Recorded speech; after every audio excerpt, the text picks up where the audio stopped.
Hello. And जो ये series है, इसको जैसा आपने टाइटल देख लिया होगा कि इसका जो मेन पर्पस है वो ये है कि अराउंड जो प्रीलिम्स एग्ज़ाम है उसको बहुत इजी बनाना, काफ़ी इजी। और ये एग्ज़ाम काफ़ी इजी है अगर आप नॉर्मली इसको अंडरस्टैंड करेंगे, जो इसका नेचर है। बिकॉज ये है ना कि मार्केट में काफ़ी ये चीज़ें चल रही है कि ये अनप्रिडिक्टेबल है एंड काफ़ी अनप्रिडिक्टेबिलिटी हो रही है। जैसे 2020 में उन्होंने काफ़ी एग्रीकल्चर दे दिया था, तो एक एक्सटेंट तक कुछ चीज़ें हैं। But still I will tell कि अगर तुम कुछ चीज़ें करते हो तो तुम्हारा 130 प्लस मार्क्स इजीली हो सकता है। मतलब कुछ चीज़ों पे फोकस करना है, बहुत चीज़ें, लिमिटेड चीज़ें। और अराउंड इस मार्क्स के लिए तुम्हें अराउंड 40 to 45 डेज देना पड़ेंगे। इतने डेज में कुछ चीज़ें हैं, अगर उनको फोकस कर लिया देन काफ़ी प्रोसेस इजी हो जाएगा। अब कौन सी चीज़ें, ठीक है। अब पहली चीज़ है कि कुछ नॉर्मल तुम्हें सोर्सेज पे काम करना पड़ेगा। अब सोर्सेज में जैसे पॉलिटी है, सबसे स्कोरिंग है। उसके बाद तुम्हारा मॉडर्न हिस्ट्री है। उसके बाद तुम्हारा इकोनॉमिक्स है। उसके बाद तुम्हारा इन्वायरमेंट है। ये ब्रॉड सोर्सेज है जो जिस पे मार्क्स फेंचेंगे, जिसमें तुम अच्छे से मार्क्स ले आ सकते हो, ठीक है। तो अब दूसरा क्या है, एक सर्टेन एक्सटेंट तक नॉलेज चाहिए आपको। नॉलेज कैसा, बेसिक नॉलेज, जो कॉन्सेप्चुअल नॉलेज हो, कॉन्सेप्ट आपके क्लियर होने चाहिए, ठीक है। अब थर्ड थिंग है जो ये है कि फॉर एग्जाम्पल इस सीरीज में क्या होने वाला है ना कि क्वेश्चंस कहाँ से आते हैं। मेनली जो इतने आप बोल रहे हो ना कि ये हार्ड टाइप के पेपर आते हैं या फिर क्वेश्चंस बहुत टफ आते हैं, तो उन क्वेश्चंस का नेचर कैसा है, कहाँ से क्वेश्चन पुट कर रहे हैं, राइट। वो देखना है कि इनका सोर्स क्या है क्वेश्चंस का, ठीक है। फोर्थ थिंग क्या है कि अब फोर्थ में क्या है ना, फोर्थ में जैसे कुछ कितने डेज में है, तो अराउंड अगर आप एक डायरेक्टेड स्टडी करोगे तो you will need 45 days, around 40 to 45 days. उसमें अराउंड ये कोर्स पूरा कंप्लीट हो सकता है अगर, और उसके लिए अगर 130 मार्क्स आपको चाहिए तो, ठीक है। अब ये है, अब क्या करेंगे हम लोग कि कुछ थीम्स है। थीम्स मतलब ऐसा टॉपिक है जो इनके फेवरेट है और वो हर साल देते हैं। मतलब अराउंड 60 to 70 टॉपिक्स है। उसमें से जैसे 2020 में उनके अराउंड 40 to 50 क्वेश्चन तक उसी टॉपिक में से आए थे। अगर ये चीज़ें आपको क्लियर है, बिकॉज मार्केट में क्या है ना कि मार्केट में काफ़ी इसको लेके डिफरेंट परसेप्शन है कि हार्ड है चीज़ें या फिर बहुत अनप्रिडिक्टेबल हो रहा है, कुछ चीज़ें नहीं आ रही है, कहीं से भी दे सकता है, कुछ भी दे सकता है। लेकिन ये कांस्टेंट चीज़ है कि वो इन थीम्स के बाहर नहीं जाएगा। कितना भी एक स्लाइट वेरिएशन कर सकता है, लेकिन जैसे इस बार उन्होंने एग्रीकल्चर काफ़ी दिया था, तो वो स्लाइट वेरिएशन था, लेकिन उसके बेसिस पे तुम ये नहीं कह सकते कि पूरा अनप्रिडिक्टेबल है, राइट। एक एक्सटेंट तक ये प्रिडिक्टेबल है और तुम इसको प्रिडिक्टेबल बना सकते हो, राइट। तो तुम्हें क्या करना है, उन चीजों पे फोकस करना है जिनसे प्रिडिक्टेबिलिटी अच्छी हो, जो प्रिडिक्टेबल होता हो, ठीक है। अब और कुछ क्या चीज है, कुछ चीजें अल्टीमेट है इसमें, ठीक है। और वो चीज है पास्ट ईयर के पेपर। अब एक चीज बताओ कि अगर तुम्हें जैसे फॉर एग्जांपल जो यूपीएससी की साइकोलॉजी है उसको अगर समझना है तो क्या हो सकता है जनरली, तुम किसके, एक तो कोचिंग के थ्रू समझ सकते हो कि जो कोचिंग वालों का एक्सपीरियंस होता है, एक किसी सीनियर वगैरह उन लोगों के थ्रू तुम एक आइडिया ले सकते हो कि वो लोग किस टाइप का क्वेश्चन देते होंगे। लेकिन इन सब से अगर कोई ऊपर चीज है ना, तो वो है पास्ट ईयर के पेपर, ठीक है।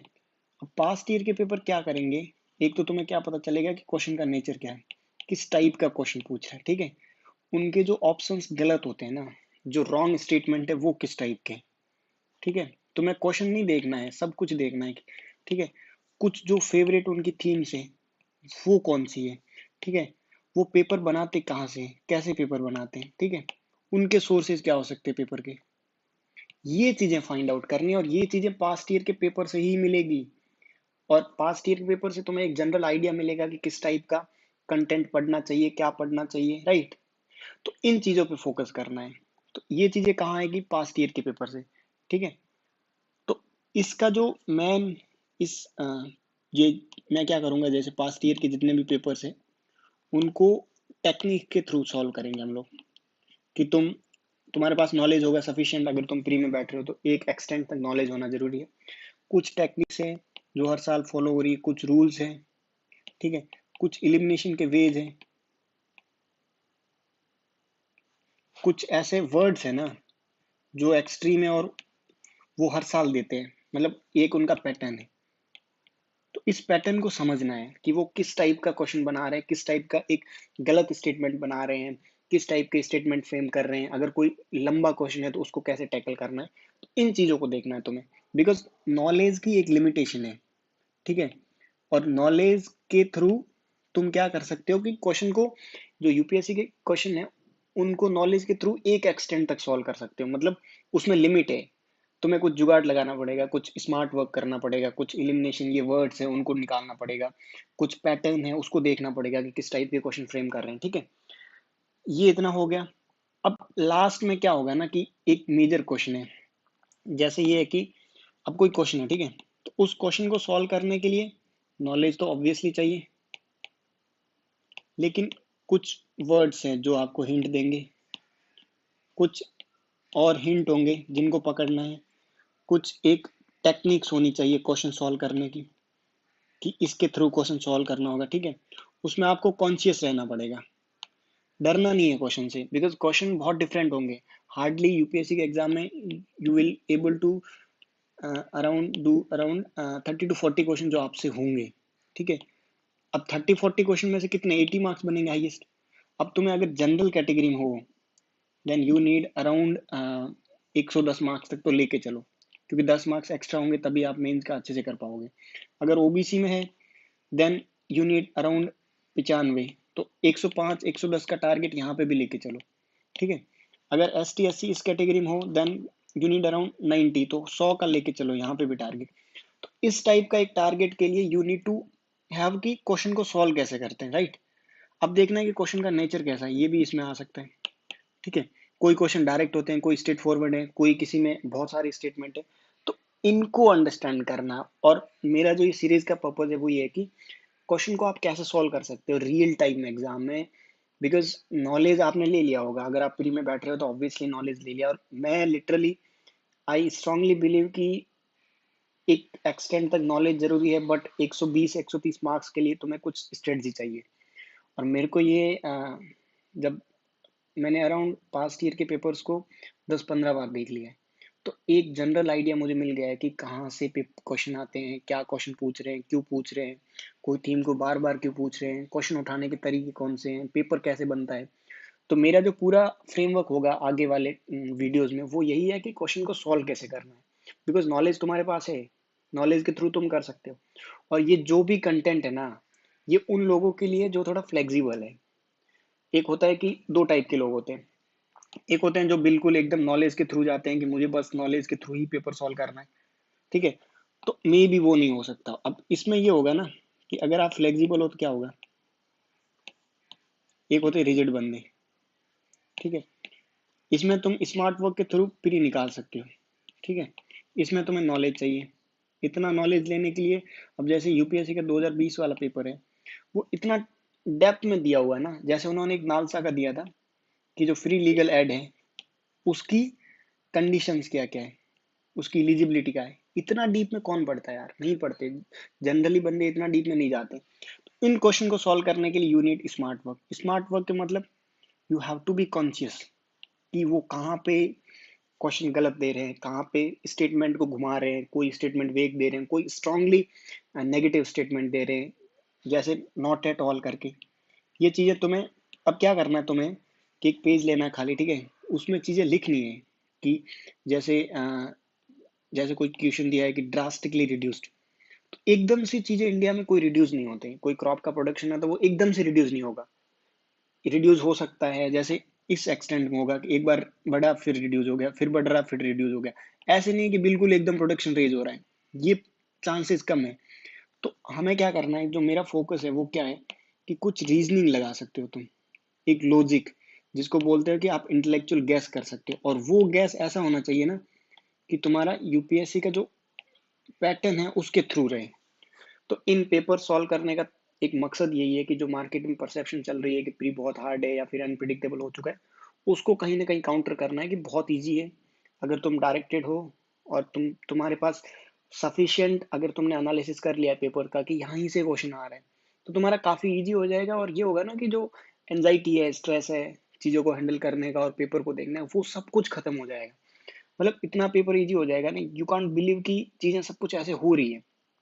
और अराउंड ये टेक्निक्स जो मैं बताने वाला हूँ, ये अराउंड तुम 60 क्वेश्चन तक लगा सकते हो। सोचो, मतलब अगर तुम 60 क्वेश्चन में ये चीजें लगा सकते हो, तो तुम्हारे पास अगर तुम्हें 10 क्वेश्चन भी और आ रहे होंगे ना, तो तुम्हारा प्री निकल जाएगा। मतलब बहुत इजी चीज है। You just need to have a flexible approach. उसके लिए तुम्हें फ्लेक्सिबिलिटी चाहिए कि ऐसे ऐसे भी पेपर होता है, ठीक है, ऐसे ऐसे तुम कर सकते हो। बिकॉज प्री में ये है ना कि प्री आपको कोई मार्क्स नहीं देने वाला है, ठीक है। तो मार्क्स जब नहीं देगा, तो तुम्हें क्यों करना है? तुम कुछ स्मार्ट वर्क करके एक मेंस की सीट तो ले सकते हो ना।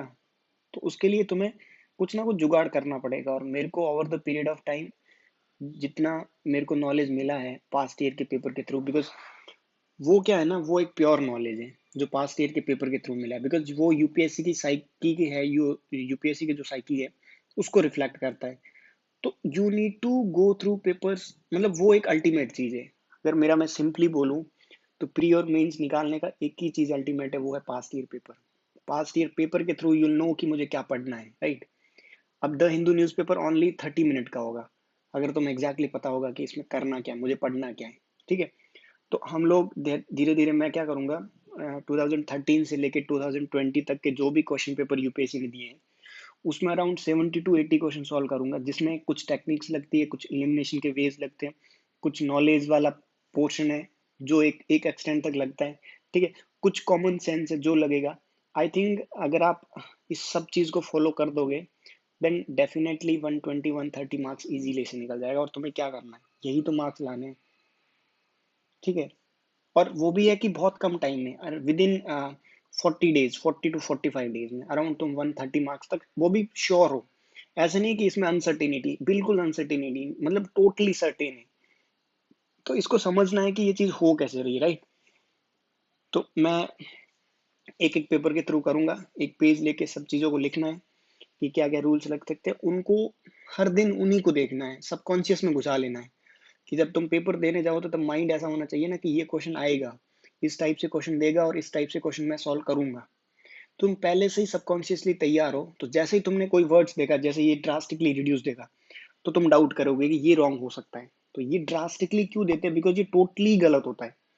इंडिया में ऐसी चीज इंडिया का कहीं भी नहीं होता। अब जैसे वो क्वेश्चन देते हैं कि नॉट एट ऑल, अब इतना एक्सट्रीम वर्ड बहुत कम मिलेगा तुम्हें, ठीक है। तो ये चीजें हैं इन